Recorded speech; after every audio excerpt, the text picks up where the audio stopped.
Hello everyone, hello and welcome back to our channel. आज की video में हम लोग अपने ईएमआई वाले चैप्टर को मतलब इलेक्ट्रोमैग्नेटिक इंडक्शन वाले चैप्टर को कंटिन्यू करने वाले हैं from NCERT exemplar. Last 2 videos में आपने देखा हम लोगों ने अपने MCQ 1 and MCQ 2 type of questions complete कर लिए थे फ्रॉम एनसीईआरटी एग्जाम्पलर। आज की वीडियो में हम लोग very short answer type questions करने वाले हैं। आई होप आपने एक बार ये वीडियो देखने से पहले आपने एक बार लास्ट की 2 वीडियोस देखी, हमारी वीडियोस नहीं देखी है तो एटलीस्ट आपने चैप्टर रिवाइज करा है। अगर आपने कॉन्सेप्ट रिवाइज नहीं करे होंगे तो आपको थोड़ा सा प्रॉब्लम होगा कॉम्प्रीहेंड करने में। रिवाइज करके बैठेंगे तो ज्यादा बेनिफिट होगा, नहीं भी किया है तो वीडियो में तो हम लोग कॉन्सेप्ट एक बार डिस्कस करते ही है। इस चैप्टर में 3 मोस्ट इंपॉर्टेंट टॉपिक्स कौन से रहेंगे आपके। एक तो जब ईएमएफ इंड्यूस होता है तो ईएमएफ और करंट जो इंड्यूस हो रहा है उसकी पोलैरिटी कैसी होगी ये आइडेंटिफाई करना इंपॉर्टेंट होता है। मतलब कौन से लॉ से आइडेंटिफाई करते हैं ये सारी चीजें, लेंज लॉ से। लेंज लॉ क्या कहता है कि जिस भी रीजन से ईएमएफ या करंट इंड्यूस हुआ हमेशा इंड्यूस करंट या इंड्यूस ईएमएफ उस रीजन को अपोज करेगा। इस पोलैरिटी से इंड्यूस होगा कि वो जो भी रीजन था जिसकी वजह से फ्लक्स चेंज हुआ, फ्लक्स चेंज की वजह से ईएमएफ इंड्यूस हो रहा है, वो उसको अपोज करे। ठीक है, Lenz law, then self induction and then mutual induction. 3 topics are most important in this chapter. So let's get started with our today's video and let's start with a very short answer type questions from NCERT exemplar. First 10 questions हमने पहले कर लिए थे। Question number 11 जहाँ से VSA type of question start हो रहे हैं हम लोग अब वो कर रहे हैं। फर्स्ट 11th क्वेश्चन क्या बोल रहा है, consider a magnet surrounded by a wire with an on off switch. एक ऑन ऑफ स्विच लगा हुआ है, ये देख रहे हो यहाँ पे स्विच लगा हुआ है। If the switch is thrown from off position open circuit to the on position close circuit. आपका स्विच ऑफ था, ओपन सर्किट से क्लोज सर्किट में जब हम स्विच को हिट करेंगे तो क्या करंट फ्लो करेगा सर्किट के अंदर या नहीं, ये आपसे पूछा है। अब यहाँ पर एक बात ऑब्जर्व करना, बार मैग्नेट सिर्फ रखी हुई है। अगर यहाँ पे एरो लगाया होता बार मैग्नेट में, मतलब बार मैग्नेट मूव कर रही है, कोई एरो नहीं है, कोई वेलोसिटी नहीं दिखा रखी, इसका मतलब बार मैग्नेट को कांस्टेंट स्टेशनरी रखा हुआ है बस कॉइल के पास। बार मैग्नेट है तो बार मैग्नेट अपने चारों तरफ ऐसे मैग्नेटिक फील्ड प्रोड्यूस कर रही होगी, यानी कि इस कॉइल के साथ में एक मैग्नेटिक फील्ड तो है इस कॉइल के साथ लिंक्ड। ठीक है, बट हमें क्या चाहिए होता है, करंट फ्लो कराने के लिए, मतलब करंट इंड्यूस कराने के लिए या ईएमएफ इंड्यूस कराने के लिए हमें क्या चाहिए होता है, फैराडेज लॉ का कहता है कि ईएमएफ कहाँ से मिलेगा, induce EMF d phi by minus of d phi by d से। मतलब जब जब फ्लक्स चेंज होगा किसी भी कॉइल के साथ linked, change in flux will induce electromotive force या ईएमएफ और in response to the EMF induced current in the coil. Reason मतलब कंडीशन क्या है कि फ्लक्स चेंज होना चाहिए, कांस्टेंट होगा तो कुछ इंड्यूस नहीं होगा, फ्लक्स चेंज होना चाहिए। मैग्नेटिक फील्ड कांस्टेंट है क्योंकि बार मैग्नेट स्टेशनरी है, फील्ड कांस्टेंट। अब देखो फ्लक्स चेंज कराने के लिए फ्लक्स कैसे निकालते हैं, बी डॉट ए से, dot product of magnetic field with area vector, area vector is always outward normal, dot product करेंगे बी ए कॉस थीटा। फ्लक्स अगर चेंज कराना है, मतलब अगर फाई को चेंज कराना है तो 3 तरीके हैं, आप बी चेंज कराओ, आप ए चेंज कराओ, या तो फील्ड चेंज कराओ कंटिन्यूसली, एरिया चेंज कराओ, बी या ए दोनों चेंज कराओ साथ में, ऐसे चेंज कराओ बी और ए दोनों साथ में कि दोनों या तो इंक्रीज हो या डिक्रीज। अगर एक इंक्रीज होगा एक डिक्रीज होगा तो भी कांस्टेंट हो जाएगी। तीसरी पॉसिबिलिटी थीटा चेंज कराओ। थीटा क्या है, angle between area vector and magnetic field. तीनों में से कोई भी एक चीज चेंज होगी, फ्लक्स चेंज होगा, फ्लक्स चेंज होगा तो इंड्यूस ईएमएफ इंड्यूस होगा। अगर तीनों में से कोई चीज चेंज नहीं हो रही, सब कांस्टेंट है, फ्लक्स कांस्टेंट है, तो ईएमएफ इंड्यूस नहीं होगा। इस सिनेरियो में देखो सेम चीज हो रही है, क्यों, फील्ड कांस्टेंट है क्योंकि आपने जो बार मैग्नेट है वो सिर्फ रखी हुई है कॉइल के पास, तो आपका जो बी है मैग्नेटिक फील्ड वो कांस्टेंट है। लूप जो है, कॉइल जो है वो छोटा या बड़ा नहीं हो रहा, एरिया फिक्स्ड है उसका, यानी कि ए भी कांस्टेंट है। और हम देख रहे हैं ऐसे एक्सिस के, ये लूप है, लूप के अंदर ऐसे रखी हुई है मैग्नेटिक फील्ड, मतलब जो एरिया वेक्टर है, एरिया वेक्टर ऐसे आउटवर्ड नॉर्मल लेंगे और फील्ड ऐसे रखी है, मतलब मैग्नेट ऐसे रखी है, तो एंगल भी मैग्नेटिक फील्ड का फिक्स है with the area vector. Theta भी कांस्टेंट है क्योंकि सारी चीजें कांस्टेंट है, यानी कि फ्लक्स कांस्टेंट है। अगर फ्लक्स कांस्टेंट होगा तो इंड्यूस्ड ईएमएफ 0 हो जाएगा, तो no current will flow in the circuit. Explanation ये आपको ऐसे लिखकर दिखाना पड़ेगा। नेक्स्ट क्वेश्चन नंबर 12 क्या कह रहा है, wire in the form of tightly wound solenoid is connected to a DC source and carries a current. एक वायर है, उसको आपने सोलेनॉइड की फॉर्म में ऐसे वुंड करा है और उसको एक डीसी सोर्स से आपने कनेक्ट कर दिया है। आपको बोला है उसके थ्रू एक करंट फ्लो हो रहा है। ठीक है, कॉइल को आपने स्ट्रेच करा है और कॉइल को ऐसे स्ट्रेच करा है कि कॉइल के बीच के जो गैप्स हैं दैट देयर आर गैप्स, मतलब आपने कॉइल के अंदर गैप ला दिया है। गैप लाने से देखो फर्क क्या होगा, आगे पूछा क्या है कि करंट के साथ क्या होगा, अब इंक्रीज होगा करंट या डिक्रीज होगा। अगर आपने कॉइल के अंदर गैप प्रोड्यूस करा है, ज्यादा दूर दूर कर दिए, गैप अगर ज्यादा होगा तो लीकेज ज्यादा होगी, लीकेज ज्यादा होगी मतलब फ्लक्स कैसा होगा कॉइल के साथ लिंक, फ्लक्स इसका मतलब ग्रेजुअली डिक्रीज होगा, क्योंकि गैप ज्यादा है तो फील्ड लाइंस निकल के चले जाएंगे, क्योंकि फील्ड लाइंस निकल के चले जाएंगे क्योंकि गैप ज्यादा हो जाएगा तो फ्लक्स डिक्रीज हो रहा है। अकॉर्डिंग टू लेंज लॉ, अगर फ्लक्स डिक्रीज हो रहा है अकॉर्डिंग टू लेंज लॉ क्या कहता है कि इंड्यूस्ड ईएमएफ और induced current will always oppose the change. Change कैसा हो रहा है, फ्लक्स डिक्रीज हो रहा है, तो हम क्या कर रहे थे, मतलब लेंज लॉ के अकॉर्डिंग करंट क्या, इंड्यूस्ड करंट या इंड्यूस्ड ईएमएफ क्या कराना चाहेगा, फ्लक्स को इंक्रीज कराना चाहेगा। फ्लक्स इंक्रीज कराने का तरीका क्या होगा, अब करंट अगर इंक्रीज करोगे तो फ्लक्स अपने आप इंक्रीज हो जाएगा, तो करंट के साथ क्या होगा, करंट हम यहाँ पर इस केस में इंक्रीज होगा अकॉर्डिंग टू लेंज लॉ। ठीक है। 13th क्वेश्चन क्या बोल रहा है, solenoid is connected to a battery so that a steady current flows through it. Iron core अब इंसर्ट कर रहे हैं, अगर अब आप आयरन कोर इंसर्ट करो, गैप पहले आप गैप प्रोड्यूस कर रहे थे, अब आप बोल रहे हो कि हमने एक आयरन कोर इंसर्ट की है सोलेनॉइड में, तो अब करंट के साथ क्या होगा, आयरन कोर इंसर्ट करते ही क्या चीज होगी, मैग्नेटिक फील्ड बढ़ेगी।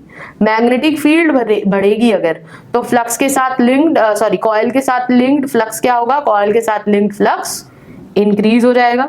अब की बार फ्लक्स इंक्रीज हो रहा है, लेंज लॉ क्या कहता है, करंट किस डायरेक्शन में इंड्यूस होगा, जिस डायरेक्शन में हम वो उस चेंज को अपोज कर पाए। फ्लक्स इंक्रीज हो रहा है, इंड्यूस करंट क्या करेगा, फ्लक्स को डिक्रीज कराना चाहेगा। करेक्ट, फ्लक्स को डिक्रीज कराने के लिए क्या करना पड़ेगा, करंट डिक्रीज करना, करंट कम करोगे तो फ्लक्स भी कम हो जाएगा, तो करंट फ्लक्स डिक्रीज कराना है, फ्लक्स डिक्रीज कराना अकॉर्डिंग टू लेंज लॉ, तो क्या करना है, करंट को डिक्रीज करा देना है। सिंपली लेंज लॉ यूज कर रहे हैं और कुछ यूज नहीं हो रहा। 14th क्वेश्चन क्या बोल रहा है, consider a metal ring kept on top of a fixed solenoid से on a cardboard. The center of the ring coincides with the axis of the solenoid. आपको फिगर बना के दे रखी है, क्या बोला है, if the current is suddenly switched on metal ring jumps up, explain. ऐसे आपको डायग्राम बना के दे रखा है, ये आपका एक सोलेनॉइड हो गया, यहाँ पे आपने बैटरी लगा दी, यहाँ से ऐसे करंट फ्लो हो रहा है कॉइल के थ्रू। कॉइल के थ्रू करंट फ्लो होने का मतलब क्या है कि यहाँ पे कॉन्स्टेंटली मैग्नेटिक फील्ड एक कॉन्स्टेंट सेटअप किया हुआ है। ठीक है, मैग्नेटिक फील्ड सेटअप हुई है, आपने इसके ऊपर एक ऐसे कार्डबोर्ड शेप में एक रिंग रख दिया है और ये बोला है कि जैसे अगर ये सोलेनॉइड का ये इसका एक्सिस है तो रिंग का एक्सिस भी इसके एक्सिस के साथ ही कोइंसाइड कर रहा होगा। आपसे बोला अब ये रिंग जंप करेगा, रिंग जंप करेगा, क्यों जंप कर रहा है और जंप करने के बाद क्या होगा वो आपको एक्सप्लेन करना है। तो देखो, इनिशियली कोई फ्लक्स लिंक्ड नहीं था, इनिशियली मैग्नेटिक फील्ड जीरो थी जब कोई करंट फ्लो नहीं कर रहा था। करेक्ट, तो इनिशियली फ्लक्स जीरो था। जैसे ही स्विच क्लोज करा आपने, जैसे ही स्विच क्लोज करा करंट बढ़ना शुरू, मतलब करंट फ्लो होना शुरू हुआ, करंट फ्लो होना शुरू हुआ, मैग्नेटिक फील्ड बढ़नी शुरू हुई, मैग्नेटिक फील्ड बढ़ेगी यानी कि फ्लक्स धीरे धीरे बढ़ रहा है रिंग के साथ लिंक्ड। फ्लक्स बढ़ा तो करंट कैसे इंड्यूस होगा रिंग के ऊपर, ऊपर वाले रिंग में, वो फ्लक्स को डिक्रीज कराना चाहेगा। करेक्ट, वो रेजिस्ट कराना चाहेगा, तो उसने क्या करा, इसलिए वो फ्लक्स को डिक्रीज करना चाहता है तो उसने क्या करा, वो इसको दूर लेके गया। फोर्स कैसा लगेगा, ज्यादा फ्लक्स हो रहा है, इंड्यूस करंट क्या करेगा, इसको दूर लेकर जाएगा, दूर लेकर जाए, क्यों दूर लेकर जा रहा है, ताकि फ्लक्स अब डिक्रीज हो, तो उसने इसलिए इसको वो ऊपर लेके गया। जब ये ऊपर जाएगा तो फ्लक्स अब डिक्रीज हो जाएगा इसके साथ लिंक्ड, फ्लक्स डिक्रीज हो गया, अब लेंज लॉ के अकॉर्डिंग क्या कराना चाहता है इंड्यूस करंट, फ्लक्स को इंक्रीज कराना चाहता है, इंक्रीज कराना चाहता है तो वापस नीचे लेके आएगा।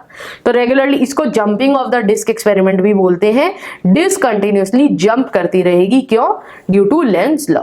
जब डिस्क वापस आएगी तो फ्लक्स इंक्रीज होगा, डिक्रीज कराना तो उसको दूर भेजेंगे, फिर जब वो दूर जा रही है, डिक्रीज हो रहा है फ्लक्स, तो इंड्यूस करंट उसको इंक्रीज कराना चाहेगा, इंक्रीज कराने के लिए वापस पास लेके आएगा, तो इसलिए disc to and fro jump करती रहेगी अकॉर्डिंग टू लेंज लॉ। ठीक है, नेक्स्ट क्वेश्चन में क्या बोला है, 15th क्वेश्चन, मेटल रिंग, फिर से यही फिगर को एज्यूम करना है, centre of the ring coincide with. अब आपको बोला है if the current in the solenoid is switched off what will happen to the ring. देखो, अभी फ्लक्स इंक्रीज हो रहा था, जैसे ही आप स्विच ऑफ करोगे जैसे ही आप सर्किट को स्विच ऑफ करोगे तो स्विच ऑफ करते ही आपने फ्लक्स को क्या करा, 0। इस सिनेरियो में क्या हो रहा है, इस सिनेरियो में फ्लक्स डिक्रीज हो रहा है। तो ये मैंने आपको सेकंड हाफ वाली स्टोरी इसलिए पहले ही बता दी थी। ऊपर वाला क्वेश्चन क्या बोल रहा है, फ्लक्स पहले 0 था, करंट फ्लो करना स्टार्ट करा तो फ्लक्स इंक्रीज करा रहे हो, फ्लक्स इंक्रीज करा रहे हो, इंड्यूस करंट फ्लक्स डिक्रीज कराना चाहता है, इसलिए वो उसको ऊपर लेके गया क्योंकि ये दोनों एक दूसरे को रिपेल करेंगे। ठीक है, नीचे वाला क्वेश्चन क्या बोल रहा है, अब वो ऊपर था जब करंट फ्लो हो रहा था, जैसे ही आप करंट बंद करोगे, करंट बंद कर रहे हो तो फ्लक्स डिक्रीज करा रहे हो, फ्लक्स डिक्रीज करा रहे हो तो इंड्यूस करंट क्या चाहता है कि फ्लक्स इंक्रीज हो। फ्लक्स इंक्रीज कराने के लिए क्या करेगा, वो अट्रैक्टिव होगी फोर्स दोनों चीजों के बीच में, सोलेनॉइड और रिंग के बीच में अट्रैक्टिव होगी तो वो रिंग को वापस नीचे लेकर आ जाएगा। तो जो भी रिंग है, अगर रिंग क्योंकि अब इसके ऊपर रखा हुआ है, अभी भी क्या बोला है कि ring is kept on the top, अब रिंग क्योंकि ऊपर रखा है, रिंग और कॉइल के बीच में, रिंग और सोलेनॉइड के बीच में अट्रैक्टिव फोर्स है, बट वो ऑलरेडी उसके ऊपर रखा है तो वो और नीचे आ नहीं पाएगा। फिजिकली आपको दिखेगा नहीं नीचे आता हुआ, बट फोर्स कैसी होगी उन दोनों के बीच में, अट्रैक्टिव। ठीक है, आई होप ये चीज एक बार आपको क्लियर हो गई होगी। लास्ट 16th क्वेश्चन में क्या बोल रहे हैं, कंसिडर अ मेटालिक पाइप, एक मेटालिक पाइप है जिसका इनर रेडियस 1 सेंटीमीटर का है। ठीक है, इसका रेडियस मतलब इसका डायमीटर बना लेते हैं, इसका डायमीटर 2 सेंटीमीटर का है। क्या बोला है, if a cylindrical bar magnet, एक बार मैग्नेट लिया आपने, सिलेंड्रिकल बार मैग्नेट ली जिसका रेडियस 0.8 सेंटीमीटर है। अच्छा, तो रेडियस इसलिए गिवन था, इसका रेडियस 0.8 सेंटीमीटर मतलब डायमीटर 1.6 सेंटीमीटर है। इस क्यों गिवन है रेडियस, के बताने के लिए कि बार मैग्नेट एंटायरली फिट हो जाएगी इसके अंदर, इस पाइप के अंदर। आपको बोला है बार मैग्नेट जब आप ड्रॉप कर रहे हो तो बार मैग्नेट नीचे आने में ज्यादा टाइम ले रही है as compared to unmagnetized cylindrical iron bar. इसका रीजन आपने बताना है।